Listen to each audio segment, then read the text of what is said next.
To another election now, or rather to its aftermath.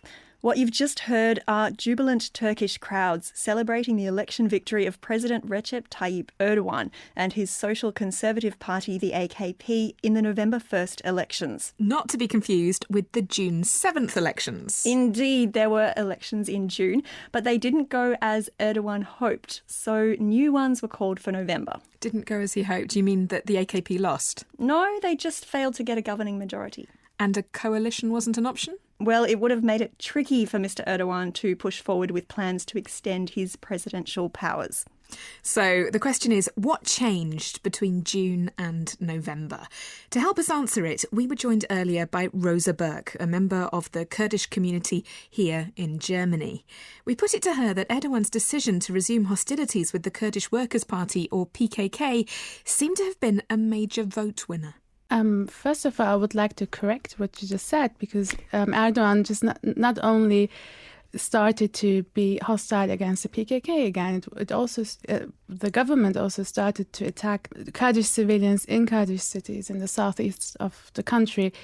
For instance, after the June 7 elections, many curfews were imposed by the Turkish military, and on both sides we had a huge amount of casualties. We have I think there was a statistic saying 700 people died after the June 7 election until November 1st. So within a few months, hundreds of people died.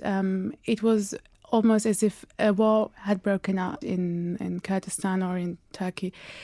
So as a response to your question, I would say that the huge difference between what happened in June and today is that the government played a card of stability, like saying either you decide to give me your vote or the country is going to, be divided into chaos. So the people were facing a election period or election campaign under fear and political harassment and intimidation. So it was not a fair election. It was we cannot say that the election were free or democratic. In Kurdish cities, we had many curfews. People were not able to go out. They couldn't reach medical equipment. They couldn't reach water, electricity, nothing for 9 days. You travel regularly between Germany and Turkish Kurdistan. What sort of things were you noticing in that period, in the period between the two elections? What was the atmosphere like? How were people's opinions changing? How was the atmosphere changing? I was in Turkey before the June elections and also later. I was in Diyarbakir in March during Newroz, and I could clearly see that people were hopeful, very, very hopeful, because for the first time a party represented not only a Kurdish national interest, but also a democratic interest for the whole country, especially for the whole region. People were hopeful to maybe reach some sort of self-determination and some sort of peace. And the People's Democratic Party, the HDP, for the first time, managed to get into an alliance with Turkish leftists, with underdogs of Turkish politics like women rights activists, LGBTQ activists, and other people who were always marginalized by the Turkish society or the Turkish regime. So it was very, very hopeful. And the fact that in the June 7 elections that the HDP passed the threshold with 13% and not only 10%, was a very clear answer to the AKP government that the centrist and one nation, one flag, one country rhetoric was not functioning anymore, that the people are actually looking for, a more peaceful and democratic and colorful existence in Turkey. But later, on November 1st, that night, on election night actually, most of my friends in Kurdistan or like in the Kurdish cities in Turkey or in Istanbul or here in Germany or in other countries, they were very frustrated, not because the HDP had decreased their votes, but because of the AKP's majority. It was quite surprising for us to see that a country a government was successful in imposing political harassment, intimidation, promising stability, and actually to be actually successful with that strategy. It was very, very frustrating. On the other hand, the HDP is in parliament, so they have some democratic space to maybe actually change something. So we are still hopeful, basically.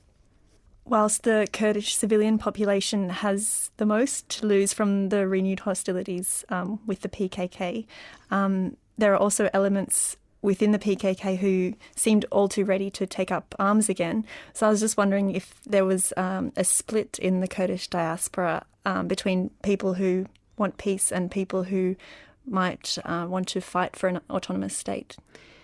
In my opinion, the Kurdish movement is not aiming to establish an autonomous Kurdistan in that sense.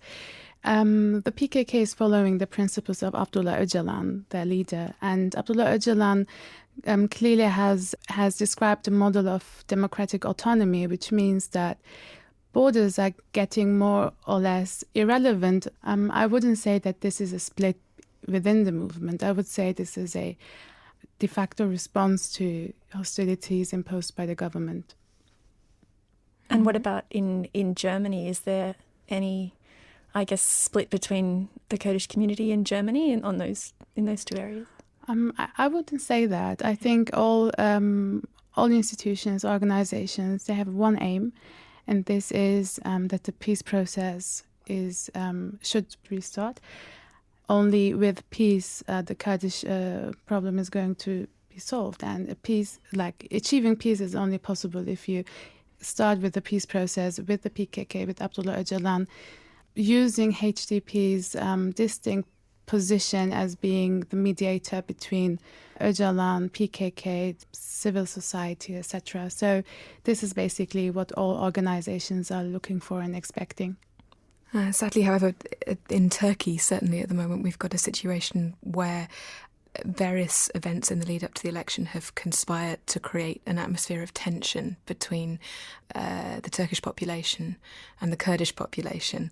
And one key event was the bombing in October of a pro-Kurdish peace demonstration.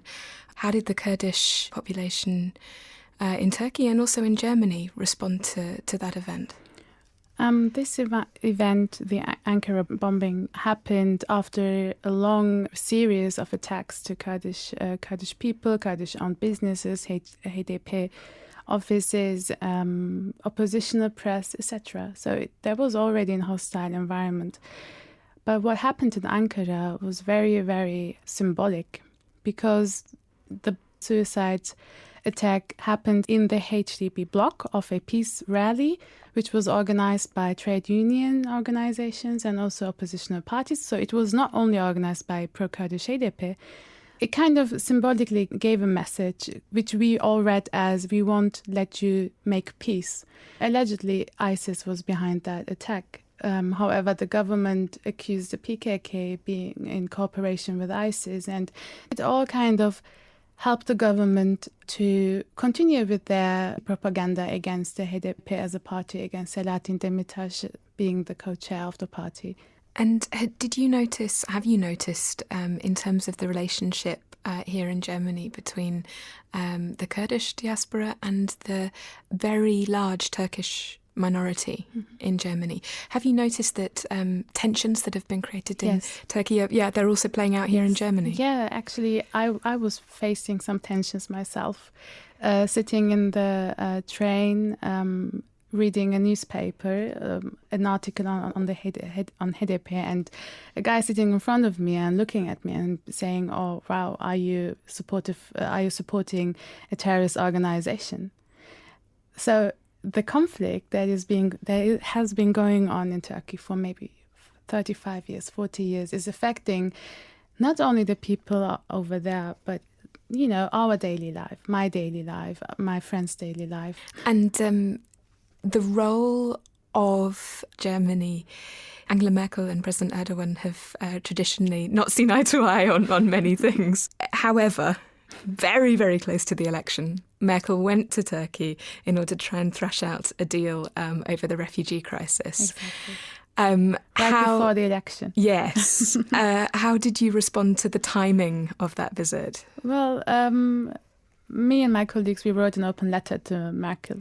As researchers, we kind of expressed our concerns, let's put it this way. And it was very, very tragic that Merkel let Erdogan instrumentalize her visit in order to achieve some sort of majority elect on November 1st. But the very tragic point is that, or maybe even what the German government is not understanding or doesn't want to understand, in my opinion, is that making a deal with Erdogan on the refugee crisis won't stop the refugee crisis. It might even become more drastic because the more authoritarian the regime in Turkey gets, the more people are willing to leave the country. Also, what I want to add is there is a fact Merkel is not looking at, and we have millions of refugees who are not being recognized as refugees in Turkey. Those refugees are from Rojava. Those refugees are Yazidi people from Şengal. There are so many refugees, millions of refugees, which the Turkish government doesn't want to accept as refugees, but they live in the country just because they are Kurdish, just because they fled Kobani, they fled Şengal. President Erdogan won back the parliamentary majority that he had been hoping for, and now that he's done that, he is pushing ahead with plans to extend his presidential powers. I was just wondering how worried the Kurdish community is about the prospect of these expanded powers for Mr. Erdogan.